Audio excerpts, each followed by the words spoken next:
It's hard to tell the brain and the heart apart. In Western culture, the two are often separated, bifurcated, and people who are brainiacs have a hard time figuring out their emotions, and sometimes vice versa. Well, some people think that faith and intellect are miles apart from each other. If you're a smart person, then you don't really believe in supernatural things. Well, Jesus had made a mess of things on Monday of Passion Week. He did it on purpose. He went into the temple and he made a whip and he drove out the moneylenders.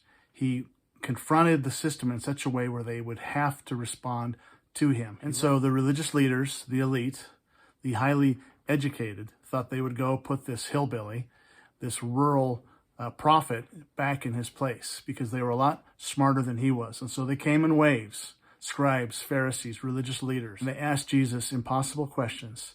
They thought they would stump him, but they left themselves stumped. They left humiliated. Sometimes we put him in a different category, the faith category or the religion category, that certainly he couldn't talk to the likes of Einstein or other smart people, when in fact, according to the scriptures, it's Jesus who created everything, including all the smart people, and it's Jesus who holds everything together by his very word.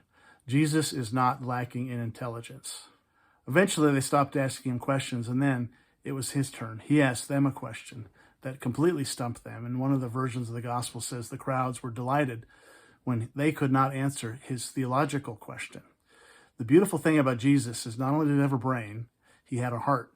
And the question he asked has to do with the nature of the Messiah. Many of the religious leaders who were sent to trip up Jesus later became followers of Christ as the question he asked them mulled around in their brains, and they began to process who the Son of David was. That the only way that David could refer to his descendant as Lord would be if the Messiah, his descendant, was actually divine. Jesus gave them a life preserver. Which is it, brain or heart? Well, why not both?